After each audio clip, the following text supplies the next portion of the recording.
Welcome to Raw 12:51am and the Warwick F1 show.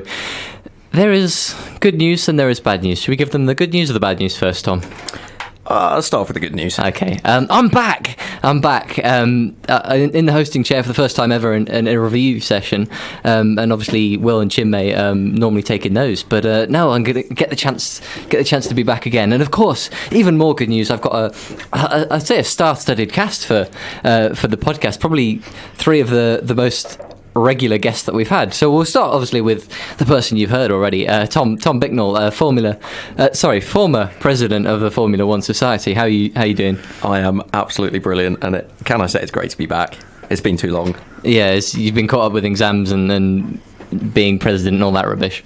We can get rid of that now. How did you find the Baku race? I really enjoyed it. Yeah, I think it went under the radar because it wasn't like as boring as it looked like it could have been with the Ferrari retirements.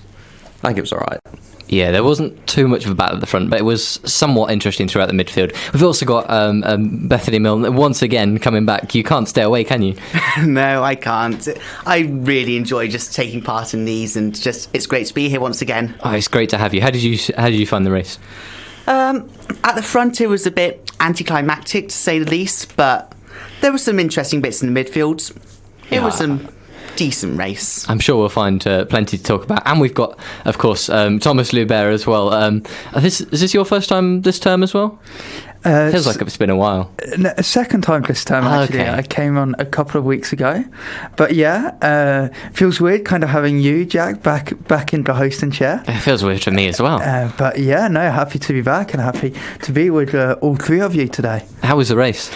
Yeah, I think I'm just going to repeat what's previously been said. At the front, not the best race, but I think the midfield kind of showed some interesting fights and interesting racing. Go on then, kick us off. What would you rate it? We've got a general 1 to 10. What are you thinking? I'm saying a 6 out of 10. Okay.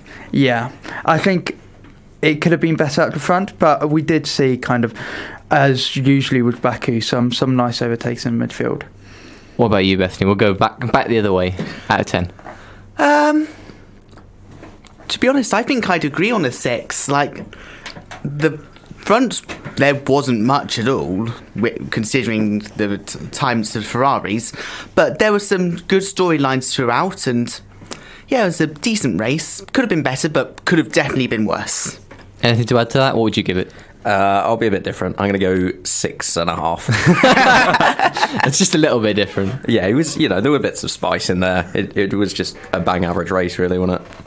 Yeah, I think so. I'm going to be a little bit cheeky. I'm going to give it a 7, but most of the time because I'm looking about things to talk about, and I feel sometimes you get out of those big races, like Hamilton and Verstappen colliding, and you feel like, you can talk about that, and there's nothing else. But to me, it feels like we could talk about any one of the teams throughout that race, retirements for the Haas and the Williams, the Williams, of course, Latifi and Albon was unhappy in qualifying. I mean, they're a bit at the back anyway, but all the way through the field, it felt like there was something going on, at least for the team. So I would give it a 7, but it's a little bit of a dodgy 7, I would say.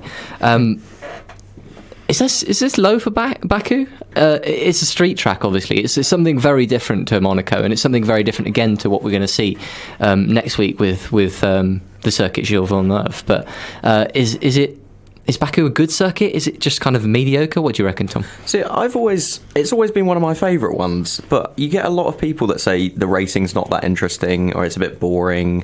But I think, particularly in recent years, we've really, we've seen some good racing there.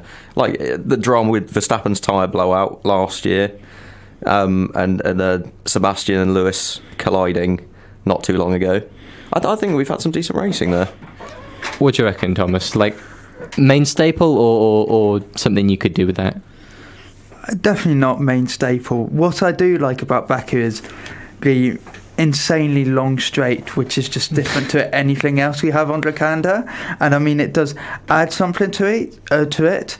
And at the start, when Baku first entered Canada, so back in 2015, 2016, not too sure anymore, I really wasn't a big fan of it, but I've grown to it. And when we go back to Baku, I'm never super excited, but I always know we're going to have at least an average race, which can be a good race depending on the year.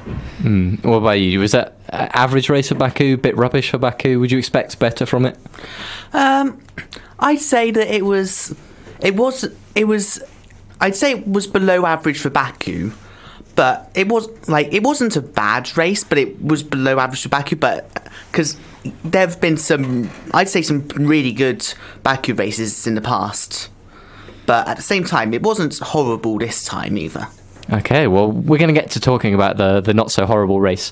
We're going to take a quick break first. Of course, this month is Pride Month, and on Raw 12:51 a.m. we've got some specialist programming, plenty of Pride-themed stuff. We'll do our own little bit of a segment, but we do have a race review to do, and if anybody can think about how to make that Pride-related, then you're doing a better job than I can. We will have some lovely music from our playlist full of LGBT artists, starting with the Buzzcocks and Ever Fallen in Love. And welcome back to the Warwick F1 show. That was Ever Fallen in Love by Buzzcocks. Not the Buzzcocks, annoyingly. I don't get bands who do that. But we're talking about, of course, not music, but the F1 that we saw at the weekend. And we're going to get things kicked off with qualifying in Baku. We're going to go through chronological order. And we started in Q1 with some very interesting driving from a certain Canadian. And I'm, of course, talking about Lance Stroll. So with about 4 minutes to go, Stroll locks up. He puts it in the wall in that section just before the castle section. And he's able to keep going. There's a yellow flag. It affects a couple, I think 1-2 drivers maybe, but it doesn't have a major effect.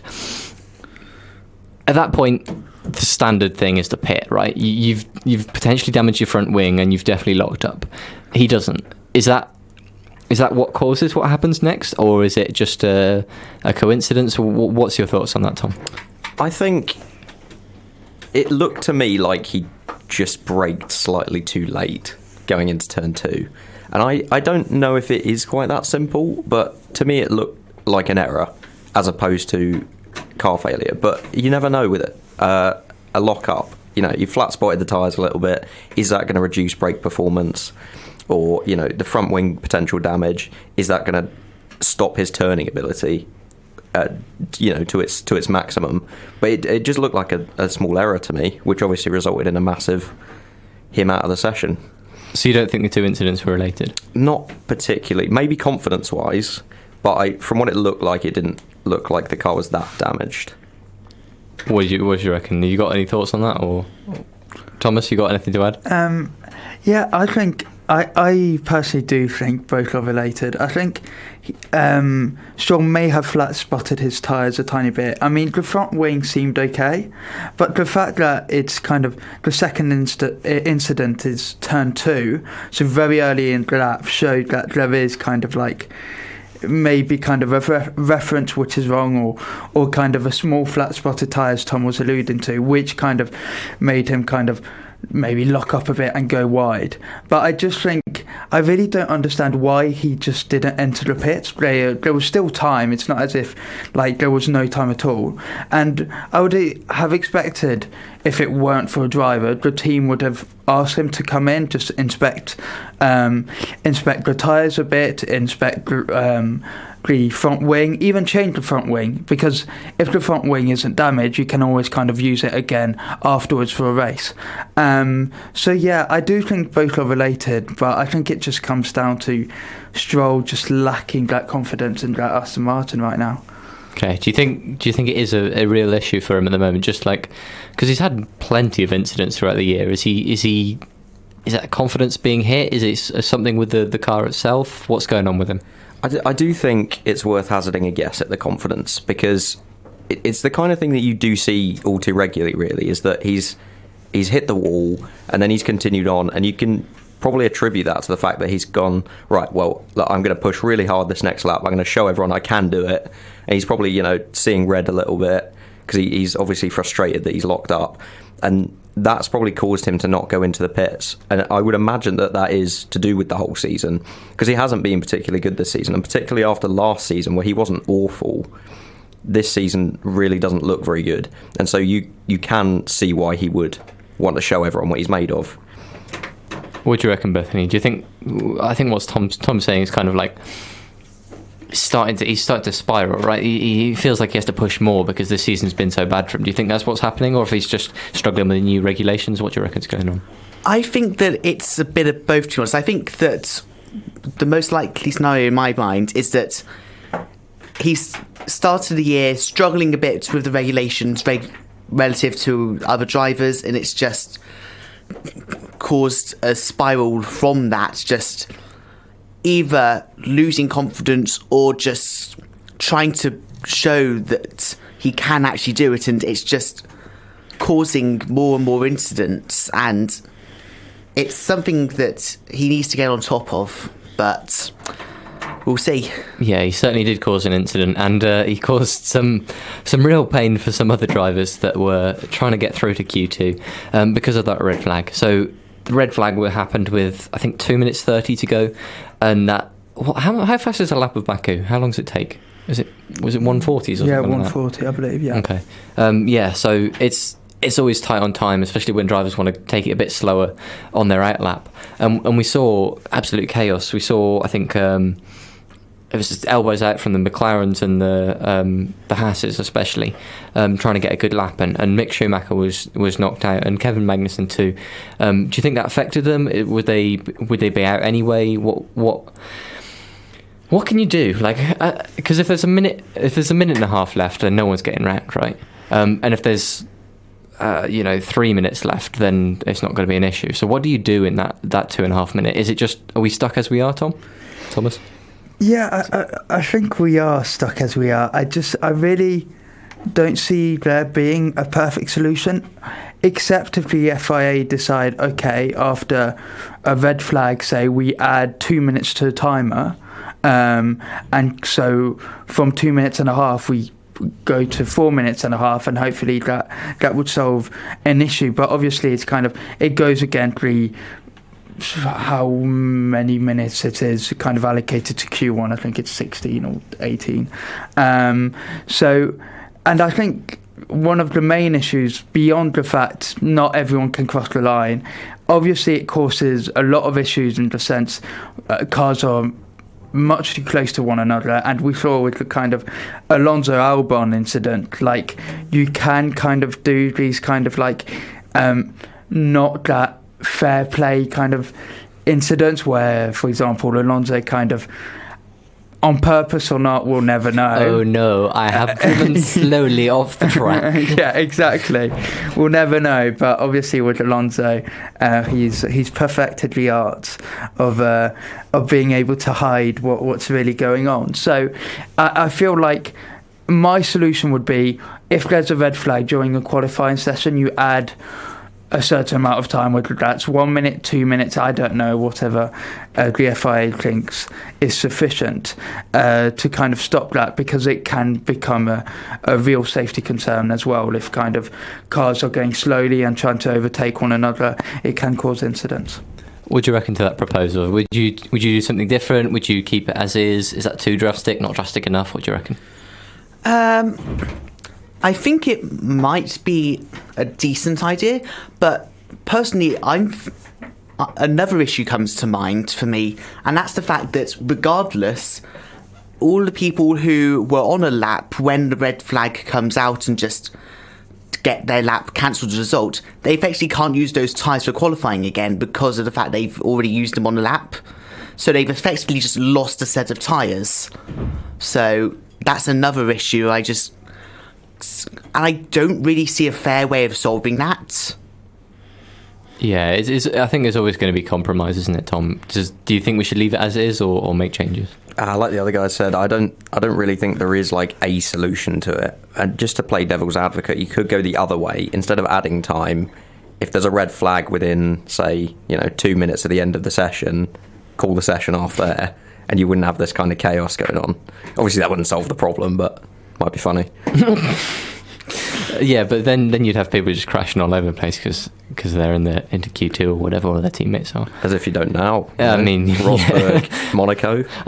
You've beaten me to that. I was going to, while we're on the topic, let's talk. Alonso off in front of Albon. Let's start with the very easy question. Was it on purpose or not? Yes. Yeah, what do you reckon? I'm not sure. It would be an Alonso thing to do, but I don't actually think it was on purpose, just by the nature of the lockup. Tom? There is no way a driver of that experience is doing that by accident. And to add on to that, I think it was an interview with Sky afterwards, and he just doesn't answer the question really. He just tries to sidestep the question completely when asked what happened. I mean, supposedly it's kind of his rear tyres locked up. But I really felt that well-known rear tyre. I mean, it happens every race, right? But what I saw was a front tyre. Well, I didn't even see a lock-up. Yeah, and I just think he could have. He could, really, even if there was the tiniest of lockups, I think he very easily kind of went off instead of kind of trying to keep it on track. So yeah, I mean, and it's part of the game. So I don't blame Alonso for doing it necessarily. I just think, yeah, it's kind of he's mastered the dark art. You convinced me. He is well known for his mild shenanigans, let's put it that way. That ended Q1 then. Of course, Albon out. Whether he would have got through is another question. He thinks he would have, but of course he's going to say that anyway. Q2 kind of passed without incident. We saw Vettel into the wall with about 7 minutes ago, and he did the right thing. So we don't have another incident to talk about there. But then we get to Q3, and again, Q3 was kind of standard until the final laps, and Leclerc just comes out of nowhere and puts in ridiculous times. I think it was 2.5 tenths ahead of Perez. Yeah. But let's talk about, before we talk about Leclerc, because we could talk about Leclerc, Perez versus Verstappen. This has not been going the way you might have expected in the last couple of races, and not only in qualifying, but in the race too, right? Is he finally got a handle on the car? What's going on there, Tom? I would have said that it's a lot closer than you'd expect, but I still think that Verstappen has been better this season, and that does show in the championship. He's now, 21 points ahead, or is that 31? I can't really count. It's 21. 21. There you go. You run out of math skills after exams. Honestly, it really takes it out. Yeah. But no, he has been quicker, Verstappen, but Perez is really putting a shift in, and I think that will definitely warrant that contract that he's just been given. It's nice to see a Red Bull second driver doing well. Yeah, it's true. Let's talk about drivers that really killing it in qualifying then. Leclerc's always been good at quali, right? You think back to, I think it was Silverstone 2020 when that Ferrari was an absolute dog to drive and he put it fourth. He's not quite been, he's not quite the George Russell of Mr. Saturdays, but he is fairly securely beaten Carlos Sainz throughout. Where does this rank kind of in qualifying performances? Do you need to deliver on it to make it a good quality performance, or is it just does it stand by its own merit, Thomas? I think that was one of the best quality performances I think I've ever seen from him. So Baku last year, he also put it on pole, if you remember. So he's agile around the streets of Baku, that's for sure. I mean, I think back to his kind of final Q3 run, the second section, so the castle section, he's really just kind of go full out or bin it, and he's just, I think, better than any driver currently. He manages to really kind of work it when it's really on the edge of traction, and always manages to save the car. I remember kind of his second Q3 run, and when he finished with the second sector, he's 5 tenths in front of Carlos, who had previously the best second sector time, and you were like, how has he managed to do it?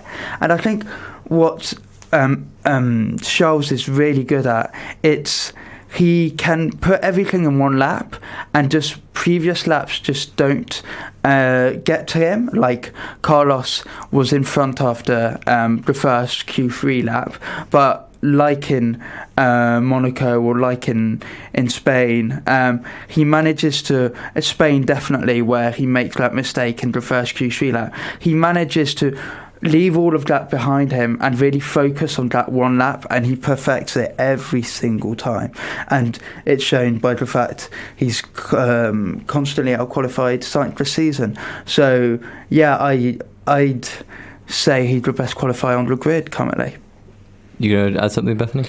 Yeah, I'm inclined to agree. There's a couple of things I'd like to add. Just as you mentioned, I think that Charles just really good at just resetting after, just if something doesn't go his way, he can just reset and go at it regardless. Though I would say I think that the qualifying performance from Saturday, I think it's been blown out of the water slightly. So blown out of proportion, that's the phrase I wanted to use. It's been blown out of proportion slightly, I'd say, because of the fact that Sainz didn't get his second run in, because he was 3 tenths down after the first sector and just aborted the lap. So I feel like it's not quite a comparable. Their times aren't quite comparable. I do think it was a really good qualifying performance from Leclerc, but I feel like it would have been closer. I feel like Sainz probably would have got P2 if he'd got a proper lap in on that second run, and so it would have been a bit closer. Yeah, let's talk about Carlos Sainz, because there's only one driver on the grid that has failed to out-qualify their teammate, and it is Carlos Sainz. Is this where he's going wrong? Is that the one thing he needs to fix, or is it just a general all-round problem that he's just a little bit behind Leclerc? Tom? I do think that it's just a little bit the same as the Lance Stroll comment that we made earlier, in that the season's not been going particularly brilliantly, and so he's possibly making more mistakes now. Like, you don't see that many obvious mistakes from him, but you're starting to see, little bits of frustration or whatever come out, and therefore you don't quite see the best of Carlos. He has been really unlucky. You can't, engine failures, but a couple of crashes in a row really doesn't help the confidence, and I think that's kind of what you saw in qualifying. He wasn't going to match Leclerc. But you think he'll be able to pick up the pace a bit later on the season? I think so, yeah. I think he'll definitely finish top 4 in the constructors. He's in the drivers. He's fifth at the moment. Not finished. He's fifth at the moment. But I think he'll take back that 4th one. He's finished. Yeah, he's done. Let's finish this segment then. Coming into Baku, I was listening back to the podcast from a couple of weeks ago, and we were thinking that it was going to be a clear Red Bull track. Obviously, Leclerc puts it on pole. Sainz is in 4th, so you could argue that it's a bit balanced. But are Ferrari improving on the top end? Have they got something new? Are they catching that speed difference up, or improving it versus Red Bull, do you think? Yeah, I definitely think there's step forwards that have been done in just pure power. I think, obviously, the fact that in Q3 Verstappen could not benefit, because Perez had the issue, a small issue, Verstappen did not benefit from the Perez toe, and so the kind of gap was smaller than it could have potentially been. But definitely we've seen it in Baku. We also saw it in Spain, which some people may say is also can be quite a power track. They have closed the gap compared to a Saudi Arabia or earlier on in the season, where you could really see the Red Bull was so much better. So promising for Ferrari on that sense. Obviously, we'll go into the race later on. But yeah, so I definitely think they've been closing a gap. And hopefully, even though they won't be able to match it, match Red Bull on pure straight line speed, I think they're now managing to make it up in just more slow speed corners like they weren't able to maybe earlier in the season.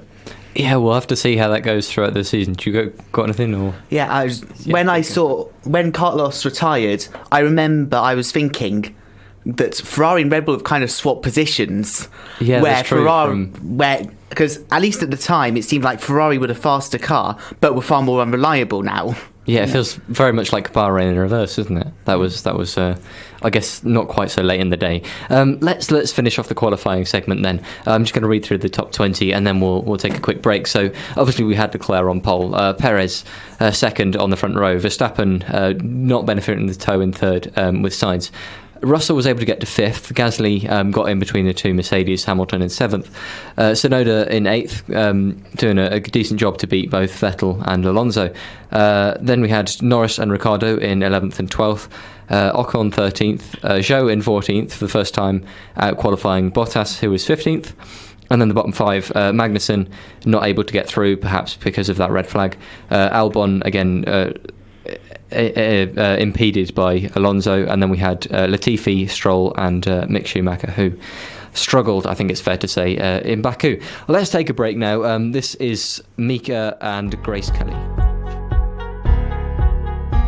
Welcome back to the Warwick F1 show on Raw 12:51 AM. It is Pride Week here on the on Raw 12:51 AM, your student radio station. But we're talking still about the race. We'll come to that in just a bit. And let's talk about the race itself. We talked about Saturday. We know what the situation is going into the race. And let's get things kicked off with a start. Leclerc immediately overtaken by Perez. Baku, of course, the pole position on the outside of turn one. Do you think that should be the other way around? Is it something that's a non-issue? Was that just Perez getting a good start? What do you reckon? We'll start with you, Bethany. I'll be honest, it's going to check whether the inside or the outside is better. It's going to change not just off the circuit but also off the cars, and just I feel like if it ends up switching, then who knows, next regulation change it could change so the outside's better, and so I don't think there should be any reason in particular to change whether it's the inside or the outside that pole lies. So it's a bit of a non-factor.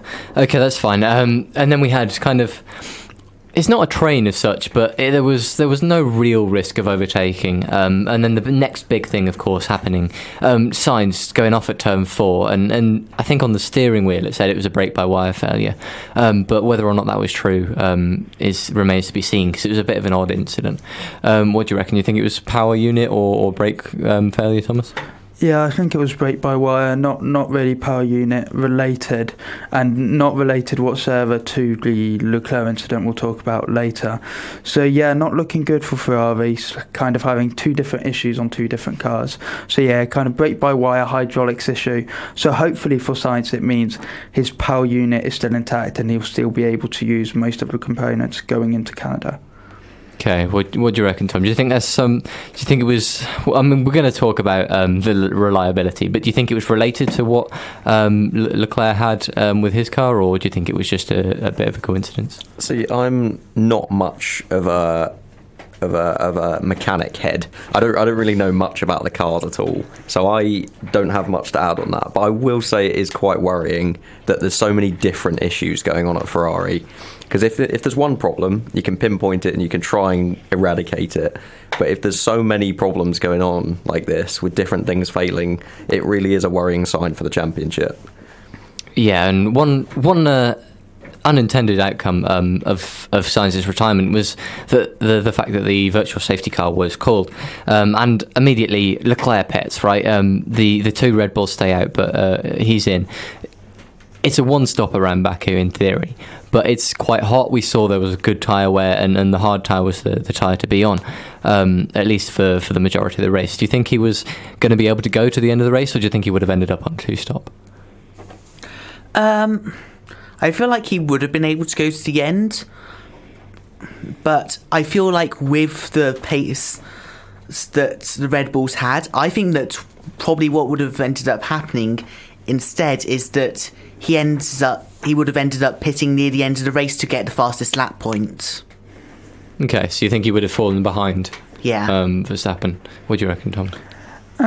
I actually think, for once, Ferrari did the right strategy call, because I feel like the hard tyres kind of they work around Baku, and I think there's not much of an issue of Perez or even Verstappen catching up with Leclerc, because so when he retired he was in the lead, because at some point I think tyre degradation isn't that much of a factor, and kind of whether your tyre is kind of 35 or 40 laps old doesn't really factor in, because after that kind of point all the tyres are old. So I think it was like the correct strategy call by Ferrari, and I do personally believe had the kind of engine failure not happened, he would have potentially won that race and managed to stay ahead, because he was doing well to keep Verstappen behind, even despite Verstappen having the better car kind of in the first stint before the Sainz incident. So yeah, I think good strategy call. It's definitely hard to look past him, because he was quite, he was out in front. It's hard to say that he wouldn't have gone on and win that race, because there's no evidence to suggest that. Yeah, I think he was. So Verstappen and Perez both pitted. I think they double stacked. Yeah. I think it was about 9 laps after that, because that was when. Was it lap? What happened on lap 20? Something happened on lap 20. Did there was a second. Oh yeah, Leclerc. Obviously, Leclerc on 2021. So Leclerc engine failed, and then they had enough room they could double stack. Okay, so it wasn't to do with the fact that there was a VSC. Anyway, so he came out with 9 laps. 9 laps to go, and then 9 laps more on his tyre, but I think he was about 10 seconds ahead. I think it was the right call as well, because the tow is so powerful around Baku, right?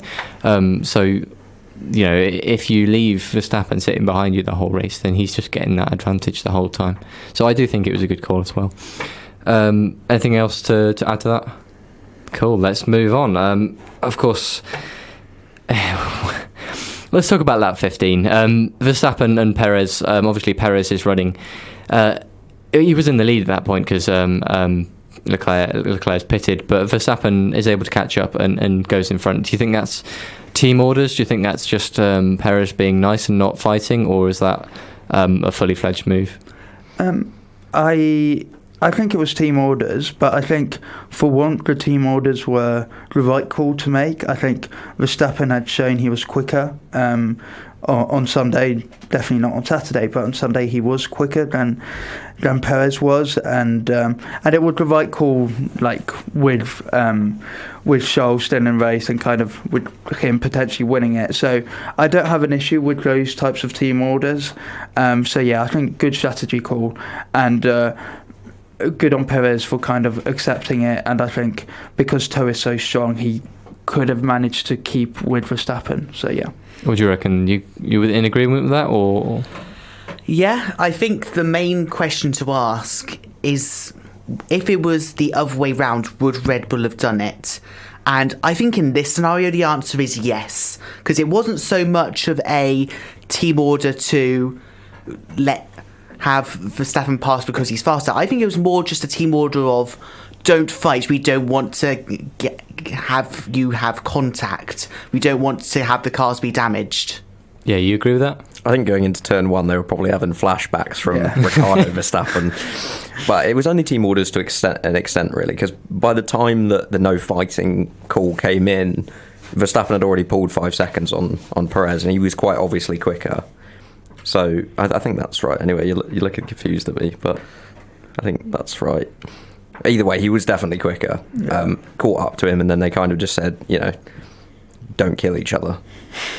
I've remembered now. They double stacked later, didn't they? They double stacked under the second VSC. And the reason I've remembered is because I want to talk about the Perez pit stop. I think it was lap 17. That's what I've got written down. And he's slow in the pits again. He wasn't quite as slow as Leclerc. Leclerc was 5-something seconds, and I think Perez was 4-something seconds. But there seemed to be a little bit of a trend going on with slow pit stops. Is it just the heat of Baku? Is there something going on? Is it coincidence? What do you reckon? We'll go again. Yeah, I mean, I'm not. Am I making too much of this? I'm not about the conspiracy theories. Oh, that's boring. That's boring. I mean, it's look. I think it's unfortunate. I've got a hard time understanding what went wrong for both Perez and Leclerc. With Leclerc, it seemed that the 4 tyres had gone on okay. It was just the kind of Jackman at the front kind of taking time to kind of take the whatever it's called, the jack, off the car. And yeah, it's just a shame it had to happen to Leclerc and Perez, and obviously Verstappen kind of the quick pit stop.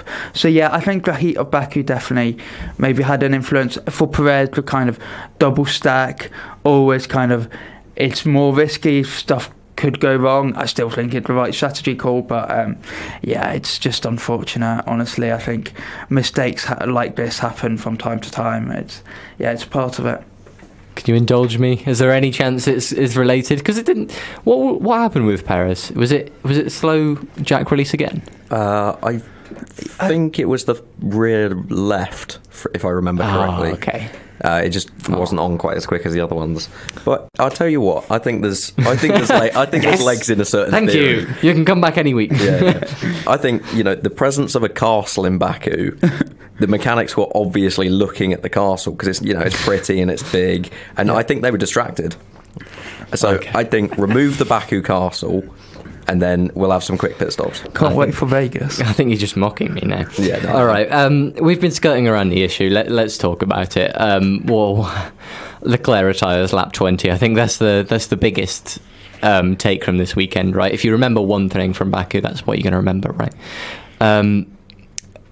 You said you wanted to unload on Ferrari, right? Yeah. Are you gonna? Do you want me to just give you free reign to do that? I mean, up to you. But yeah, in 5 races, Leclerc has lost 80 points to Verstappen in 5 races. That many? 80 points. Oh. In Australia, he was 34 points ahead, I believe, and he's lost 46 since. The only Charles' mistake this season was Imola, where kind of trying to overtake Perez, he messes up and spins off. But other than that, Spain, engine failure. Monaco, strategy messes up. And now in Baku, another engine failure. It just keeps on getting worse and worse for Ferrari. Before the podcast, I did a bit of research, and I saw that basically Leclerc has 1 turbo remaining, 1 internal combustion engine remaining, those 2 being kind of practice ones. So what this is basically saying is he's going to have to take a grid penalty sometime soon. I think he should even take it in Canada and just start from back and just get completely new engines, because this morning it was said that the whole power unit is a complete write-off. So yeah, it's just going worse and worse. And certainly with the next tracks being power tracks, with Canada, then Great Britain, then Austria, and then France, it's just really just not looking good for Ferrari. And obviously the championship is never over until the final lap in Abu Dhabi, as we saw last year. But I just really think the chances are so infinitely low. It's really, really unfortunate. And as we previously alluded to, it's because Carlos and Charles have different issues. It's just really hard for Ferrari to pinpoint, this is kind of what's going wrong, and this is how we should fix it. So yeah, it's really bad. And I'd go to the extent that, I know it's kind of controversial, but I think Charles is too nice toward the team. Charles has always been a great personality and has always been supportive of the team, as you want from a driver. But what I can say is, if Michael Schumacher was still driving today, he would just not tolerate this whatsoever. And I think there's just a real management issue, and I do think Binotto needs to go. To an extent, though, what can you do? If your engine fails during a race, there's kind of no point in getting on the radio and going, "Oh, look, my car's blown up again." Because what are they going to do? Unblow it up? Not. Yeah, definitely not on the radio. But I think afterwards, kind of just behind the scenes, there needs to be this kind of real kind of, he's the lead of the team. He signed a long-term contract. He really needs to say, okay, this is just unacceptable. And I just don't see Scholes being that type of person yet. He could be, but it's hard, and it's been a few years now. Binotto joined in 2019. 2019 was a decent year, not an amazing year. 2020 was a terrible year. 2021, not a great year either. 2022 was where all the hopes were up, and it's seemingly not happening. So real questions need to be asked, and I wouldn't be surprised if Scholl is currently thinking about, well, after my contract ends in 2024, can I kind of trust Ferrari to give me a championship winning car, because it hasn't happened yet. Is that pessimistic? Is that kind of taking the worst look? Have they still got a chance? What do you reckon, Bethany? I think that Ferrari has a chance, but but they're definitely on the back foot right now. Also, I feel that really was 2020's issues much of Binotto's fault. I'm not entirely sure, because from what I understand, it was mainly because of the totally not illegal engines they had in 2019 that caused their 2020 issues, and they started recovering since. And then they are title contenders this year. Like, even if they end up being an outside shot, they are still title contenders at the end of the day. So it's definitely a step up for Ferrari from previous years, no matter how you look at it. Yeah, I think the next 3 races are going to be so important. If things keep going the way they are, then you have to think that it's Red Bull's championship to lose. But I think, they have some speed. If they can start turning it around, they can get their heads in the right set, then we've got a chance, right? Yeah, there is a chance. It's just kind of, the next 3 tracks are power tracks, which supposedly should favour Red Bull, and I'm just afraid of grid penalties and just reliability in general. But if the car is reliable, I think Scholl can make it work, and he's shown it since the start of the season.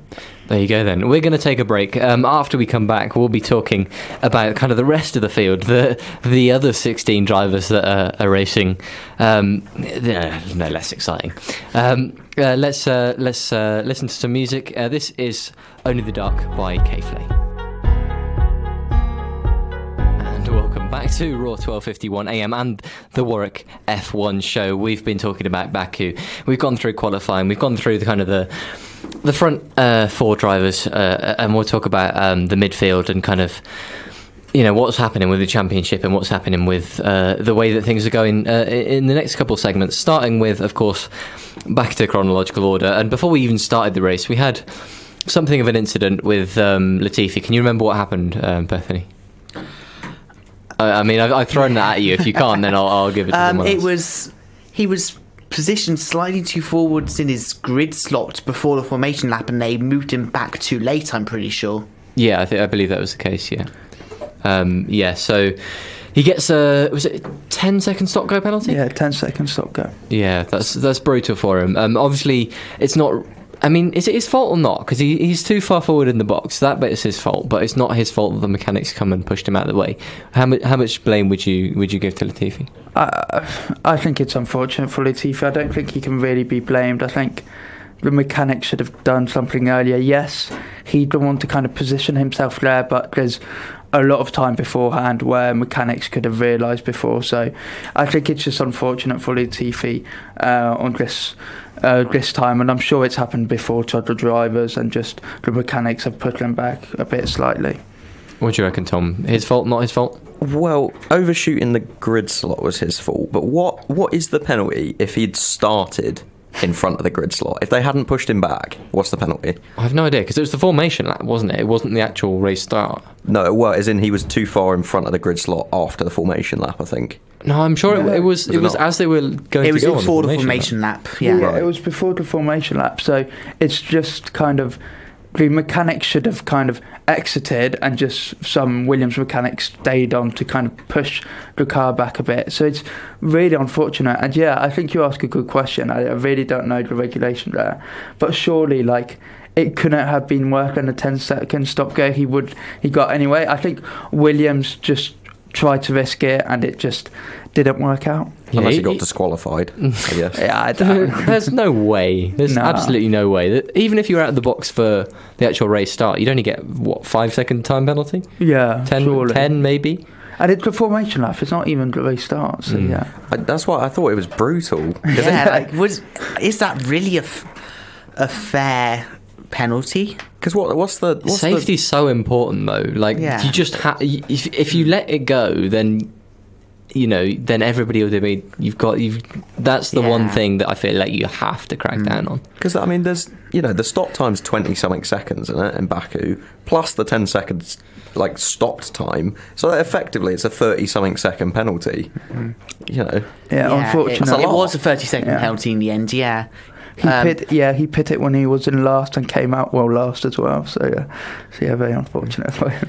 Yeah, I think it would. I feel like the penalty was harsh, but at the same time, I feel like that they needed to make an example just so that safety was emphasised, and so nobody else tried to exploit it. Yeah, it's interesting. It might be in the technical regulations, in which case there's no room for budging. A bit like.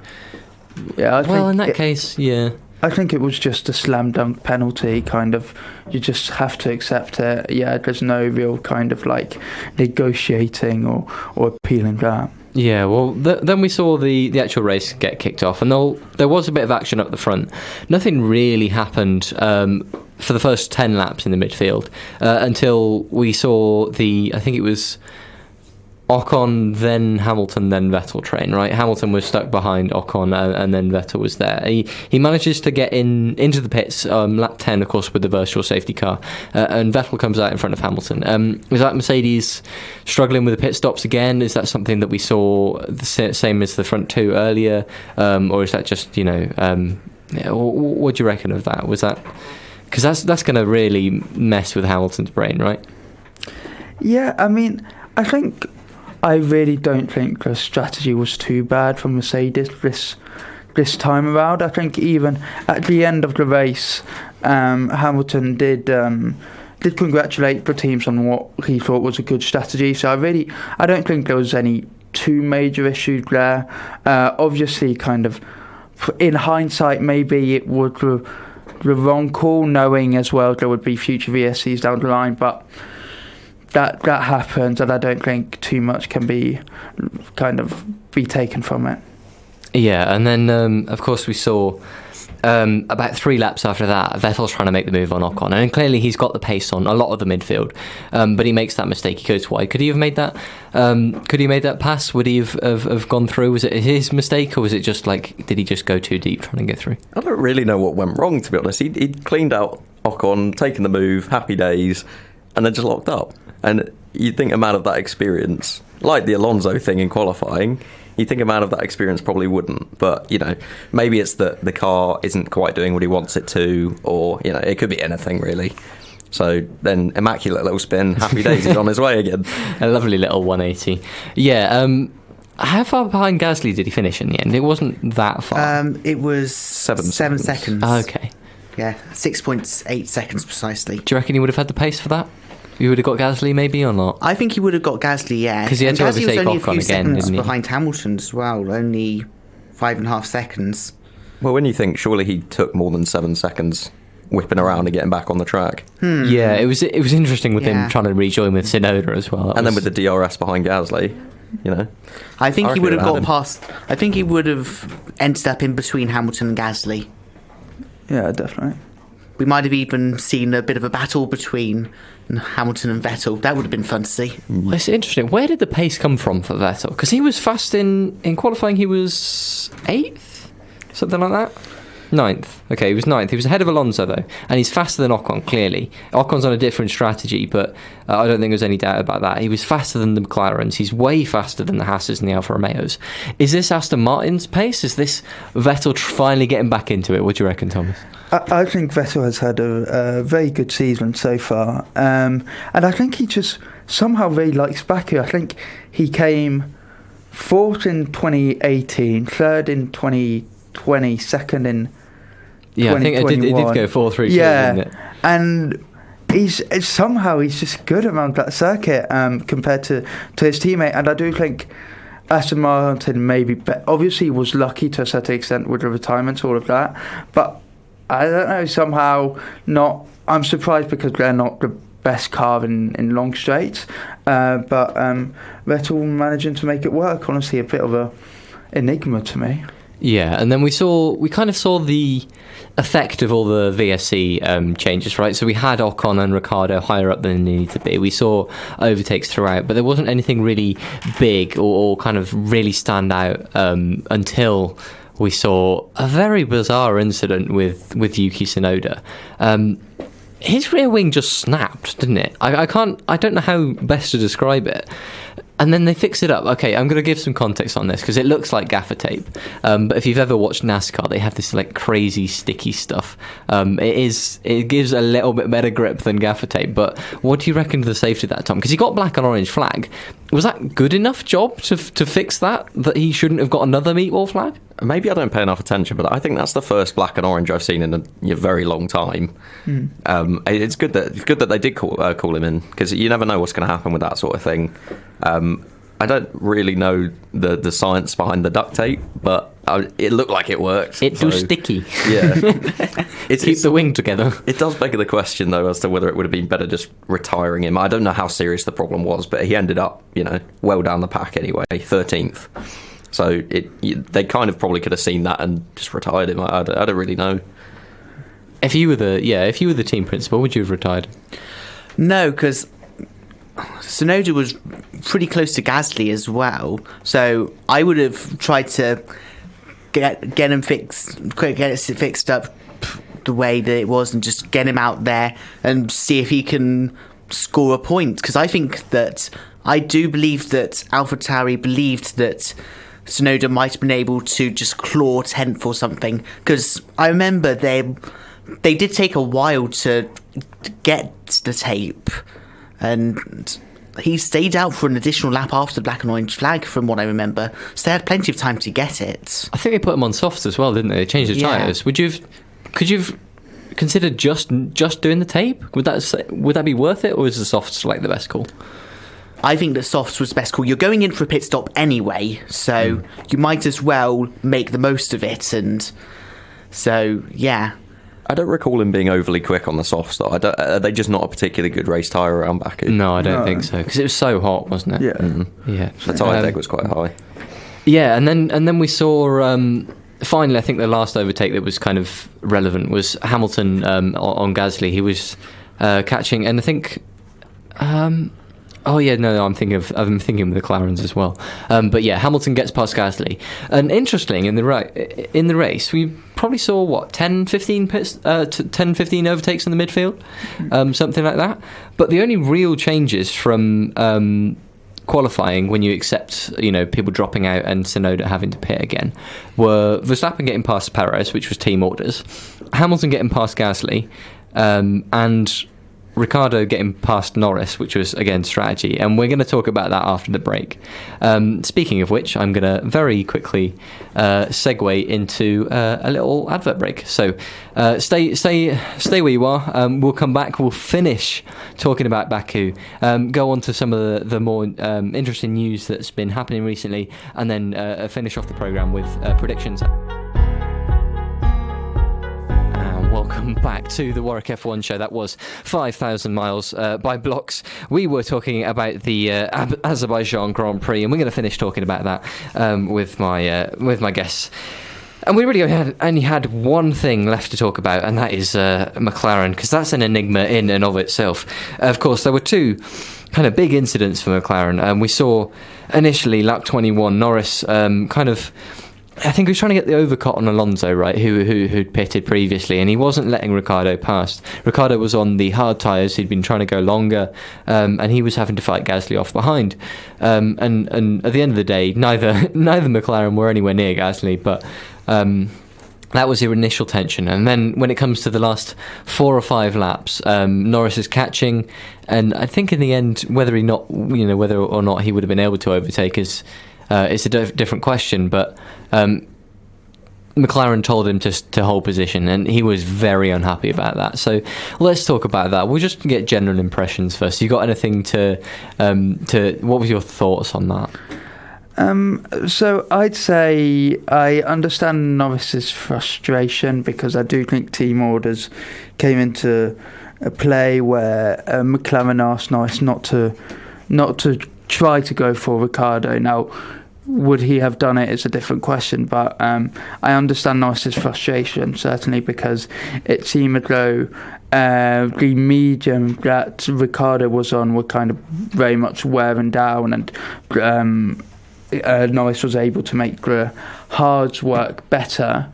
But in general, I think one thing I really picked up on between Norris and Ricciardo is the fact that Ricciardo just never had the confidence to overtake Norris.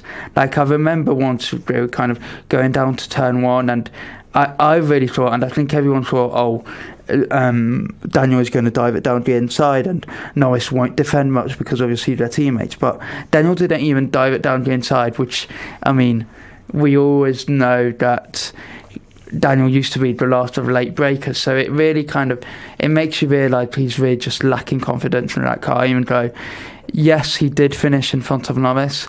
Deservedly not. I don't personally think so. It's definitely understandable, though, isn't it? Because Ricciardo obviously has had problems at turn one in Baku before with teammates. And the fact that he's low on confidence, he's probably not particularly popular with the team bosses at the moment. Yeah. And we've had comments from Zach Brown before about his contract, which everyone was making too big of a deal out of. But it does show that he probably isn't going to want to dive down the inside of his teammate, because if they do end up making contact, he is going to be one of the most hated men at McLaren for a couple of weeks. Okay, well, let's take a different tack on this. Do you think Norris sees himself as the number one driver at McLaren? Yes. To be honest, I wouldn't be surprised if both Ricciardo and Norris see themselves as the number one. You think Ricciardo does at the moment? I don't think he sees himself as the number one, but I think he believes he deserves to be number one. Be more specific. Okay. I'd imagine Lando's getting a little bit frustrated with Daniel's lack of performance, and therefore he probably does see himself as the number one now. Yeah, I mean, I mean, Lando is definitely number one. I think there's no denying that. I think Norris is quite happy that Daniel is seen as a number two, and I mean, it's understandable. Your competitors and the person you want to beat the most is your teammate, and even more so when it's Daniel Ricciardo, and we know the kind of how great he used to be. So I think there's really Lando is really like loving it right now, knowing that he's very much outperforming his more experienced and senior teammate. Do you think so? We've seen obviously Norris has kind of come into the sport with McLaren. He's stayed with them. Do you think there's a little bit of him that's kind of not outgrowing, but kind of thinking he's got a bigger role than he maybe has? Because let's think about back to Sochi last year. You saw the team. Okay, first of all, the team not giving him an instruction. They were asking him whether he wants to come in, and his response is no. It's ridiculous. But they've got that information right. We assume Mercedes made the right call at that race. We assume that McLaren have at least somewhat similar information to them. There was a lack of decisiveness there. Here, they've gone the other way. They're very clear that he should not be overtaking Ricciardo. But he's so unhappy about that. Is there tension within the team, or am I just making things up? Am I just putting together connections where there aren't any? I definitely think there are tensions, not massive tensions, but I think, look, Lando's kind of given his heart and soul to McLaren. He's always been with them. He was in their driver academy. He loved the team, and I think he sometimes feels a bit let down by them, whether it's strategy calls or the fact he really thinks he deserves number one, and the fact it isn't clear in the team annoys him a lot, I feel, and more or less understandably. And I wouldn't be surprised if he wants to maybe explore other options, or if it's not to explore other options, kind of very much push Zach Brown into forcing Zach Brown's hand in agreeing that he's the number one in the team. Is he outgrowing them? Is this just teething problems because of having a bad year? I think this is just McLaren underperforming on the expectations they had, and Norris just getting frustrated because of that. I don't think it's much more than that, to be honest. Tom? I think you've got to look at a lot of different aspects for team orders, right? Because they are a very complex thing. And if you look back to Imola last year, when Norris said, look, I've got more pace, can you let me through? And Ricciardo was told to move over and let him through. It happens. Like, that's just how team orders work. And in this case, McLaren obviously thought that Ricciardo being in front at the time was better for them, so there was no fighting or potential for contact. I don't think it's really a problem. I just think that it gets made more of because Lando and Daniel are both such happy figures in the sport, and they're both, the faces of positivity and lovableness, that then as soon as there is a problem with team orders or anything like that, then it gets made more of a big deal out than it should be. Do you know what I mean? I do understand that, yeah. Let me run through the race results quite quickly then, and then we'll have a look at kind of some of the things we can take out of this weekend, not necessarily the race itself, but so we saw obviously Verstappen winning. Is it? No, it's 4 wins in a row for Red Bull, isn't it? Not for Verstappen. Perez second with the fastest lap. Russell continuing the ridiculous run of consistency that he's had ahead of his teammate, who overtook Gasly for fourth at the last minute. Vettel, good performance in 6th. Alonso 7th. Ricciardo and Norris in 8th and 9th, and then Ocon was 10th, and I won't bother with anyone else. World Drivers' Championship, Verstappen is on 150 points, Perez 129, and then Leclerc 116. So we've seen Perez overtake Leclerc this weekend, I think. Yeah. And then Russell is 4th on 99, Sainz is 5th on 83, Hamilton 6th on 62, Norris 7th on 50, Bottas 8th on 40, Ocon 9th on 31, and then Gasly and Alonso tied in 10th on 16. Constructors, Red Bull 279, Ferrari 199, and then it goes Mercedes, McLaren, Alpine, Alfa Romeo, AlphaTauri, surprisingly quite far down, Haas, Aston Martin, and then Williams. But let's talk about some of the other things that have come out of the weekend. Of course, we've talked about probably all of those results or part of all of those teams at some point. Mercedes, they're underperforming because of this porpoising issue. This weekend, we've seen Hamilton have some real back issues, and maybe even he's going to be ruled out of Canada. And we've seen Russell, of course, outside of the car complaining about porpoising and trying to get it, or at least suggest that they should have an overwhelming sweeping response to porpoising. Do you think that's the right thing to do, Thomas? Do you think it's just Mercedes complaining, or are there real safety and health risks to the drivers? There's real safety risks, and I do think the FIA needs to implement some sort of new rules so that porpoising is reduced.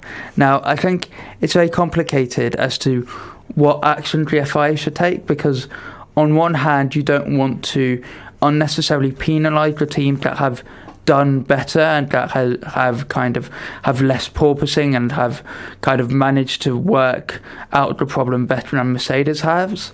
But on the other hand, it's a safety risk, and things need to be done about it. And I think the main problem with porpoising is that it's not as simple as kind of raising the ride height. I think Toto Wolff would want to say there's kind of much more that goes into it than just the ride height.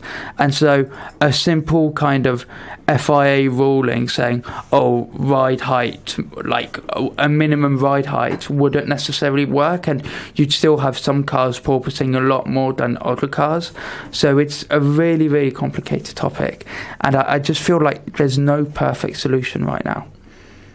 What do you reckon, Tom? You got the perfect solution? Come on, give us it. Well, look, me as a mechanic and an engineer. I do seem to ask you the mechanical questions, don't I? Yeah, with absolutely no reason, I've discovered, because I don't know much about the cars. Blag it, you'll be fine. It's one of those things, isn't it, where as soon as there's rule changes, everyone comes up with similar solutions. And hence, I think we've found porpoising as a problem, because it can't be an inherent issue with the new rule changes. but the way that everyone's gone about it, the easiest and best solution must be, having porpoising as a byproduct of that. So maybe there's rule changes that need to come, but at the same time, maybe teams just need to get better at dealing with rule changes. See, Ferrari are suffering from it as well, right? Do you think they're kind of, if they had a vote, would they choose to get rid of it, or have they managed it in a way that enables them to drive faster? From what I've noticed, it seems that the teams that have had porpoising as an issue, with the exception of Mercedes, they've been able to sort it out for the most part. I don't really see any team particularly agreeing on a rule change that reduces porpoising, because it won't particularly benefit them, and it will definitely benefit. So I just don't see that happening, and I think this is just more of an issue that Mercedes themselves need to focus on instead of the FIA or anything else like that. Yeah, I think that's. Yeah, would you agree with that? Do you think it's just up to Mercedes to leave the rules as they are? Yes or no? I just think that the other teams have, like you said, managed to deal with it better. I think that what Mercedes are doing is they don't want to sacrifice any performance, and therefore they've kind of not found the ideal solution, and therefore aren't going to implement a lesser solution that will reduce performance. So they're kind of just waiting to find the perfect solution, I think, whereas other teams have sacrificed a bit of performance. Yeah, but I personally think it's become even teams versus drivers. I think teams, everyone wants the best performance out of their car, but I think all drivers will say porpoising is an issue. I think minus Alonso. Yeah, I saw a tweet saying that every driver agreed it was an issue except the one and only Fernando, which got to be different, hasn't he? Typical Alonso, honestly, typical Alonso. So it is an issue, but I think teams, what they want to win. They want the best performance. But I think Baku was a step in the right direction, in the sense every single team realised, oh wow, porpoising is a real issue. I remember kind of an interview with Daniel, who came out and he said, I'm shaken, and it was the first time McLaren had experienced that much porpoising, and even then it's not as big as obviously what Lewis and George had to deal with. So it is a big issue, and certainly kind of going into Canada, where it's got other long straights, will kind of Hamilton's back have fully recovered? Those are kind of questions you can ask yourself. And will it, in the long term, maybe shorten an F1 driver's career? That's kind of an open question. So I do think there needs to be tougher regulation. It does feel like how much can the mechanics get away with versus how much can the drivers physically take? Yeah, it's really putting their bodies on the line to go just a little bit faster. Which they do anyway, but it shouldn't be to that kind of extreme.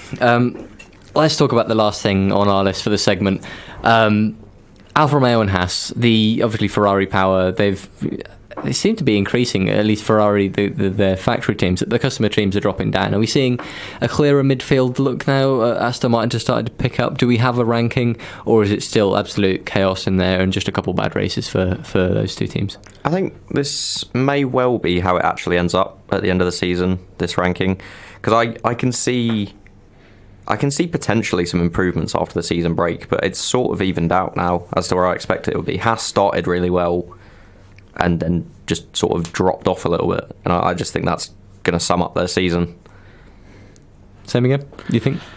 I don't think that we've seen it fully settled out yet. I think there's still going to be some mix-ups throughout the season, but I don't think we can predict what they're going to be, and so I think that there's still going to be some surprises when it comes to the final championship order compared to what we have now. Yeah, anything to add to that? Not much to add. I think the only thing is I think we'll see Haas and Alfa Romeo bouncing back at specific circuits. Not every circuit, but we will see good Alfa and good Haas performances in like tracks such as Hungary and Singapore, those kind of low speed types of tracks.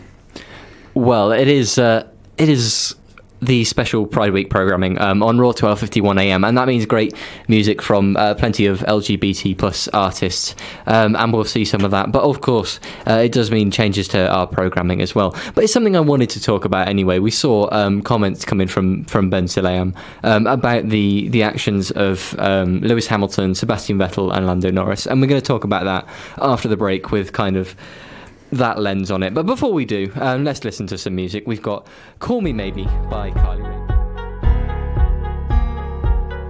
And that is Carly Rae Jepsen with Call Me Maybe, absolute icon. It is Pride Week, or I guess Specialist Pride Week. Is there a Pride Week? There's a Pride Month. Is there a specific Pride Week? Don't know. It is Pride Week on Raw 12:51 a.m. and there was a convenient bit of news that we can kind of crowbar into our programme, and of course I'm talking about the FIA president Ben Sulayem's comments about Hamilton, Vettel and Norris. Those were the three that he dropped, the three that he specifically targeted about their what's the word? Advocacy, I suppose, and what they should and shouldn't be doing. I think he referred to a couple of drivers from the past, Lauder and similar, who didn't say that kind of thing, and insinuated that they shouldn't be talking about politics. It's not really politics, let's be honest. It's advocating for equal rights, and when that gets confused with politics, then we have an issue. I'm hoping there's no disagreement on this section, but what do you think? What did you think about that? Yeah, I think those are disgraceful comments, honestly, and it kind of, we're in 2022 now, and I feel like we've got great ambassadors for sport. Lewis talking about plenty of different things, Black Lives Matter, Pride, all of that.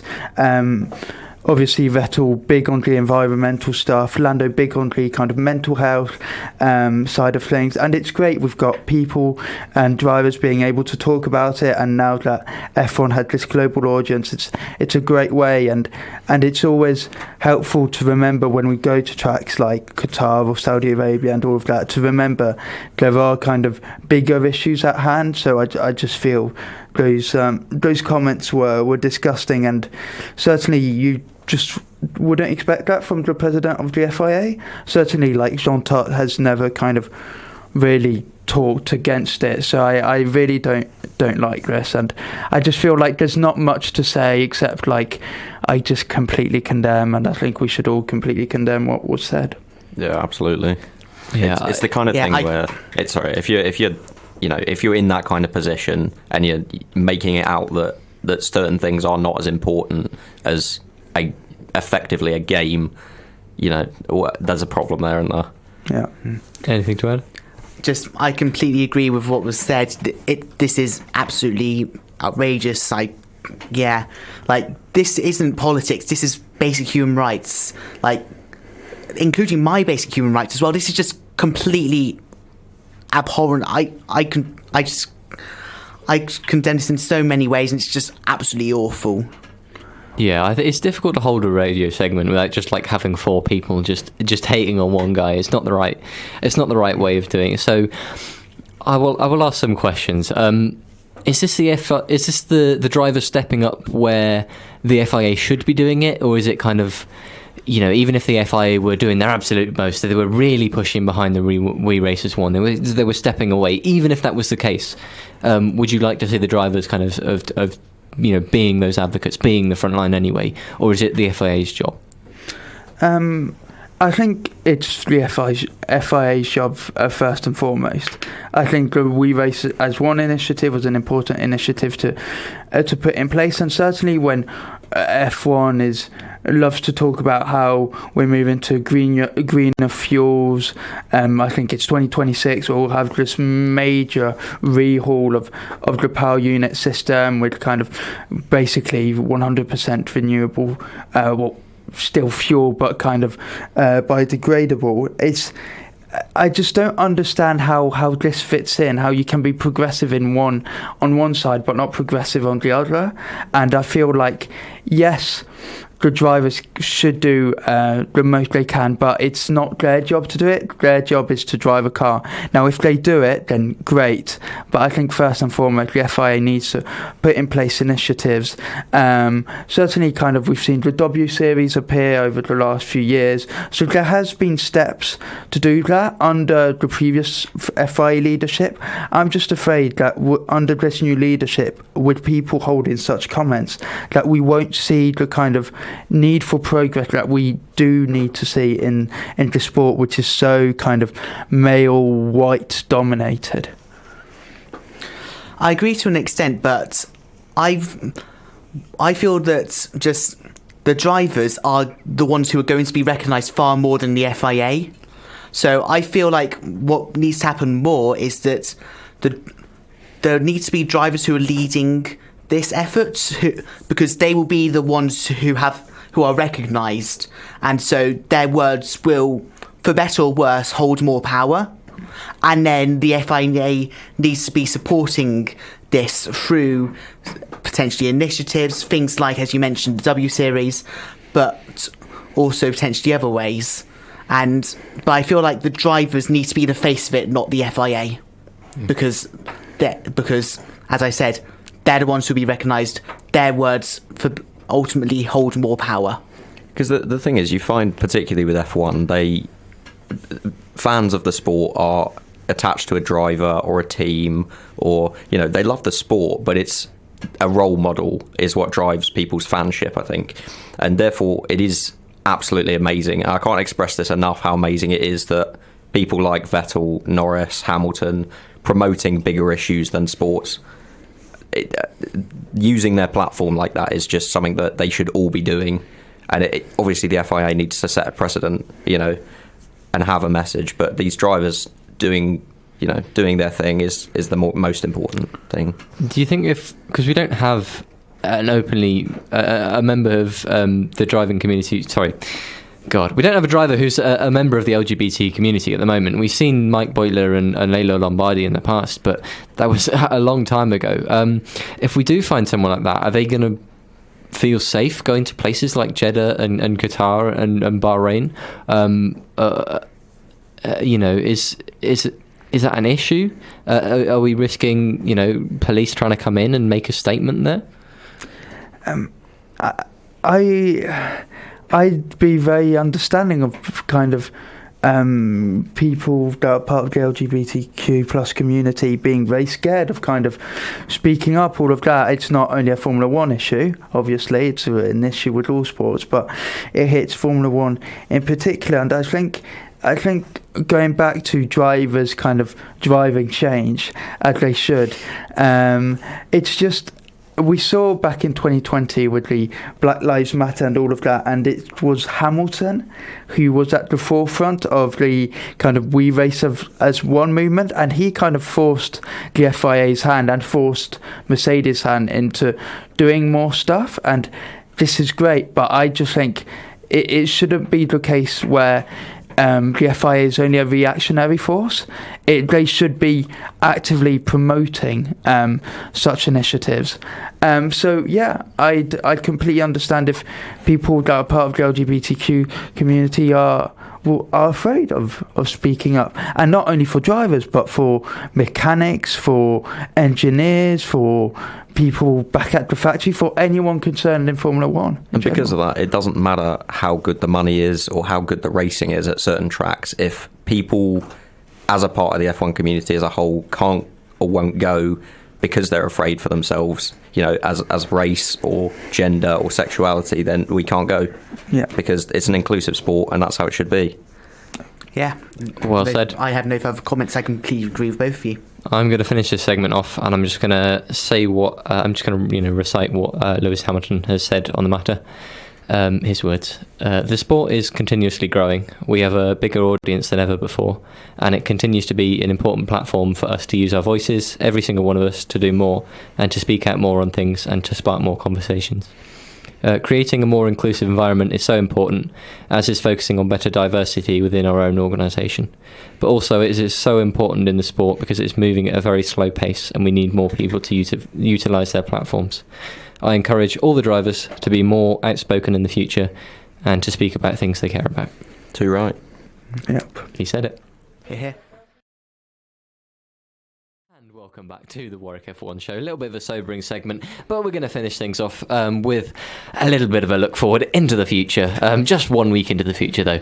And the next Grand Prix, the Canadian Grand Prix at the Circuit Gilles Villeneuve, which is taking place next weekend, I believe. This weekend, I suppose. It is Monday, and it will probably be much later than Monday by the time we get this out. So it's a track that we haven't seen in a few years. The Circuit Gilles Villeneuve. I guess interesting fact: it's on a man-made island. And it's a semi-street track. It's a bit like Australia, so they have it up certain times of the year, and the rest of the time, members of the general public can come and use it. It's a fast track. It's interesting. We've certainly seen some good races there, and we've not seen it for a couple of years. Where does it rank for you? We'll go this way around, Tom. I think it's one of my favourite ones. Generally, sometimes the races are not great, but that's the same everywhere, And it hosted the best race ever, the 2011 one. So agreed. That's going for it, and hopefully we'll have a good one this year. It's been a shame to not have it for the last couple. Same. Where'd you rank it, Bethany? Yeah, I think it's a good track. I agree. It's had some really good races and some really, really good races. To be honest, just from what I remember about it and its layout, it looks like Canada is kind of what they were trying to do with Jeddah and failed to do. Kind of. I think Jeddah was its own thing, right? In a way, yeah, but there are some similarities as well, I'd say, because they're both fast street circuits in a way. Yeah, what do you reckon, Thomas? How do you think about it? Yeah, I really like Circuit Gilles Villeneuve. I like the fact we're racing in Canada. I like the layout. It's a fast layout, obviously not many overtaking opportunities for in Sector 2 and all of that, but the Wall of Champions, for example, is a staple of a corner in the F1 calendar. So yeah, I'm very, very much happy we're back here after 2 very long years of missing it. Yeah, for me it feels like if you think of corners that are really iconic, you think of Sandoval, you think of Eau Rouge, or the first corner at Interlagos, and nothing immediately jumps out from Canada. But then you think, you do have the Wall of Champions. It's maybe not as much of a feature as it used to be, but it's there, and you have that 180 degree that hairpin, which we almost never have, and suddenly you realise, oh yeah, Canada's actually quite good, but it does seem to fly under the radar just a little bit. Conversely, I think the corners all jump out a little bit. They're not all iconic, but the turn 2, the hairpin just before the straight, the bit where Vettel ran wide and Button came through. I don't know. I can't remember what any of them are called. You're thinking of the racing. They're all nice. Yeah. So there's that. It's a pretty short track. It's very fast. When it comes to kind of speed and time-wise, it's very much like Monaco. So it's got 70 laps. The fastest lap in quali was a 1:10.2. That was in 2019, and it'll probably be in the 1:11s this year. But it's pretty quick. And the last GP, of course, we said was 2019, when we saw some very interesting controversy. We'll talk about that in a sec. But before we get to that, new cars, we've not been there for a couple of years. What do you think it's going to be like? You said earlier it was tough on overtaking. Do you think it'll be much better this year? Oh, more mechanical questions. I think the racing this year has been good. So I think so. I want to say yes, the racing will be really good, but maybe that's just the eternal optimist. It has been. It's kind of defined by its chicanes, right? Do you think chicane overtaking is not really improved? I feel the thing is most of the chicanes are kind of lead ups to overtaking spots more.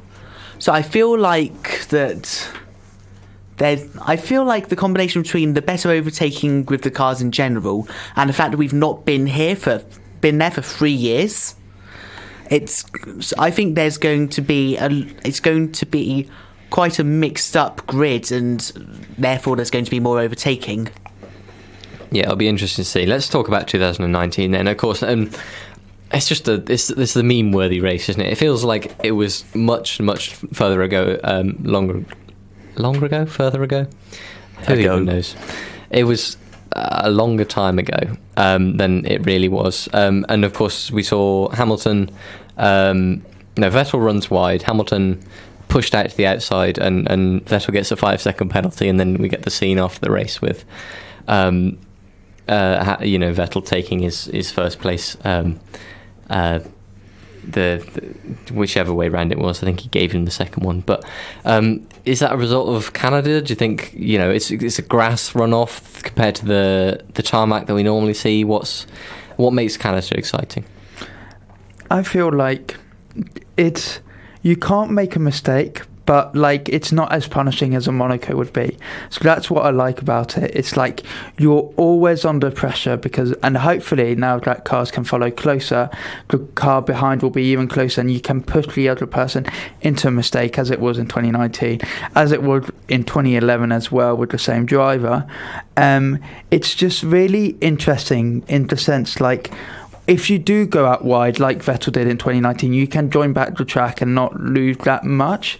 But if you do that, you kind of potentially get those penalties. So hopefully we'll see some more of that. I mean, I'm not wanting like an eternal controversy on whether so drivers should have got a 5-second or a 10-second penalty, but I'm just hoping we do see those kind of mistakes and people kind of making the most of it, and hopefully I think that's the best way we're going to see overtakes, because going back to the previous question, I don't think we're going to see that many on-track overtakes. I think strategy will be the most important part. It's interesting because we have seen some of the best races there. 2011 was certainly, you said it was your best race in F1, Tom, you think? But 2014 was a race that really flies under the calendar with both Mercedes. I don't know if they crashed out or if it was retired, but that was Ricciardo's maiden win, and we saw, I think, Massa and Webber both led the race at various points. So it is certainly capable of producing a good race. A little bit of extra excitement, a little bit of tidbits. First of all, they claim there's an 80% safety car probability. I mentioned that earlier, and whether or not that's VSC or not, we'll have to see. But safety cars always improve things. And rain. Thursday through Saturday is meant to be raining heavily. So yes, not Sunday Sunday. Dry, though, yeah. It does. However, if things get shifted back, would you rather see wet race or wet qualifying? Race, I think. Wet race, yeah. You reckon? It depends. If it's dry practices, then I'd say wet race. But if it's wet practices, I'd say wet qualifying.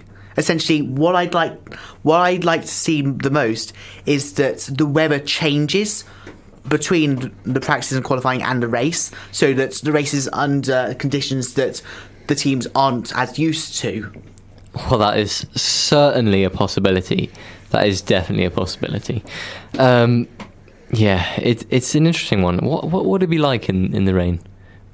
Have we seen? I mean, 2011 was a wet race, wasn't it? Yeah. Have we seen any others?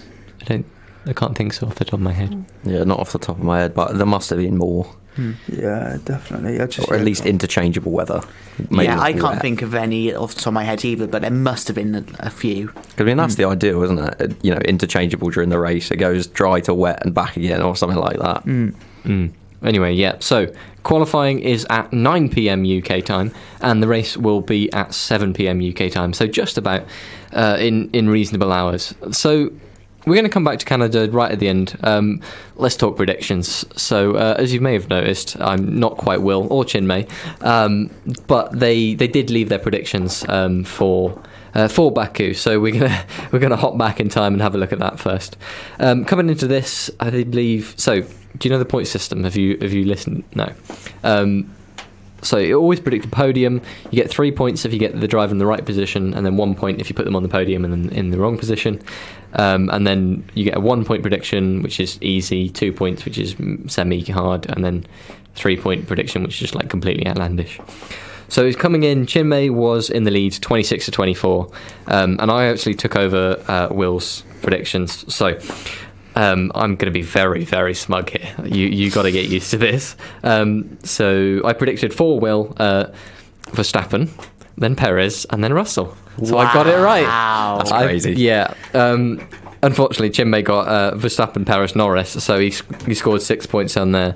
But it was enough for Will to take the lead back before we get on to the actual kind of loose form ones. So I need some input on this one. 1 point. Will's prediction. He only said there will be chaos. Was there chaos at Baku or not? Kind of. Ferrari-wise, there was.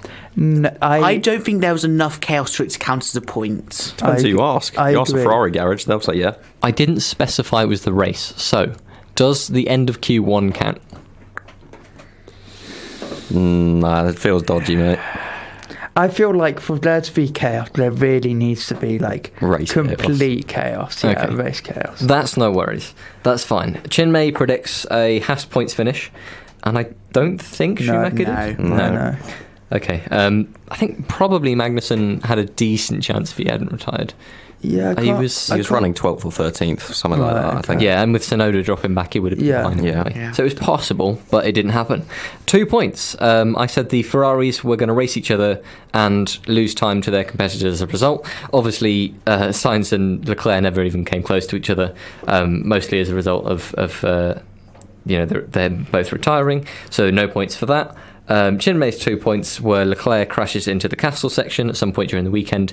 Now, I didn't watch the practice sessions, but I feel like if he did, then it would have been absolutely memed on. It would have. So I'm guessing it didn't happen. It didn't happen. Cool. And then 3 points, so I predicted for Will. Norris finishes the race behind Ricciardo. Oh. So again, Well, I get to feel very smug about that. Nice. So the stipulation was 1 that he finishes and 2 that he is behind Ricciardo. So I've snuck 3 points more on there as well. I'll be honest, if I was there, I'm not sure if I would have accepted that as a 3-pointer. Yeah, I think it's... Yeah. He had the right to resist. I think it's so easy to look back on it now, but like... I mean, if we want to be picky, then we can say, no, he didn't, he finished side by side. No, I don't think that. I think that's being facetious. I did say picky. Yeah. I'm not going to count that, no. You and can have then- the 3 points. I'll leave them to debate that, but I mean, you are meant to dispute it at the time if you don't think it's worth 3. And then multiple tyre failures in the race for Chinmay, which didn't happen. No. So Will takes a 36 to 32 point lead, courtesy of me being very smug. We're not going to do quite the same for this week. We've got the Canadian Grand Prix. So we could try and do a 4-way fight, but it wouldn't be very good. What I'm going to do instead is I'm going to pick one of your names out of a hat or out of a random number generator I'm going to get on my phone. Good luck, guys. And you're going to give me who you think's going to win the race, and you're not going to pick the same driver that somebody else has already got. So I mean, I should probably have got this up on my phone first, shouldn't I? Let's go very quickly. So we've got number 3. That's Bethany. Pick your driver. Ooh. I'm going to say that Leclerc bounces back and wins. I'm even going to be honest. I think this obviously isn't part of the prediction. My prediction is Leclerc wins, but I think that what's likely going to happen is I think his pole streak is going to end. I don't think he's going to get pole, but I think he's going to get his first win not from pole. So he's going to reverse jinx it. Yeah. Okay. And every single win he's had so far has been from pole in his entire career, from what I remember in F1. So I think he's going to get his first win not from pole. So you think this is a Ferrari track then?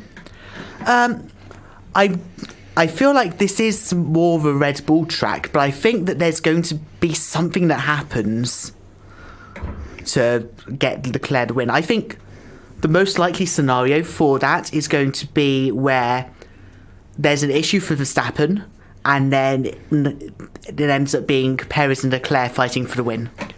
Not a Ferrari track necessarily, but a Leclerc's very good track. Cool. Next up, it is me. Hurrah! I'm still in the easy one. Sorry, team. Verstappen's going to keep dominating. I think it might not be. It's not specifically a Red Bull track, but I think he's got so much confidence, and I think Red Bull is so willing to shove him in there. Yeah, it's just a no-brainer for me. I don't think there's anything else to add to that. Number 2, that's you, Tom. I want Perez.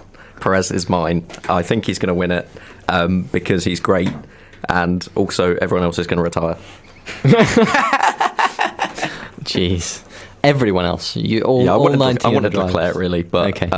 Perez is my second choice because, I don't know, he's been good recently, and I reckon he'll keep that up. Cool. And then, Thomas, are you going to pick the obvious, or are you going to pick someone from the rest of the field? Sir Lewis Hamilton. Oh, okay. Exciting. Why? Defend yourself. Why do I think? I think he's going to. Honestly, I'm just playing devil's advocate here. I don't think he's Come on, confidence. Okay, but I think for me, well, it was going to be one of the Mercedes. I was going to pick either George or Lewis, and I think Lewis loves Canada. He really loved that track. I think he just feels at home on that track. I believe his maiden win was in Canada, 2007. So I think he's just going to have good vibes. He seems to be, even though obviously he's struggling a bit, he seems to still be in a positive mood. I think something may happen at the front, maybe interchangeable conditions. Lewis is very good in the rain. So I'm saying Lewis Hamilton to win it. That is the last thing we're going to say this show. That will do us. Thank you very much to all my guests for coming on. You can, remember, tune into the Canadian Grand Prix, quali at 9 p.m. on Saturday, race at 7 p.m. on Sunday. Thanks, Tom, for coming in. Yeah, you're very welcome. Thank you too, Bethany, for coming in once again. Thank you for having me, and make sure to come to Clarendon on Sunday. Yeah, thank you too, Thomas. I look forward to Sir Lewis Hamilton winning the Canadian Grand Prix. Thank you, and thank you, Jack, for being an amazing host.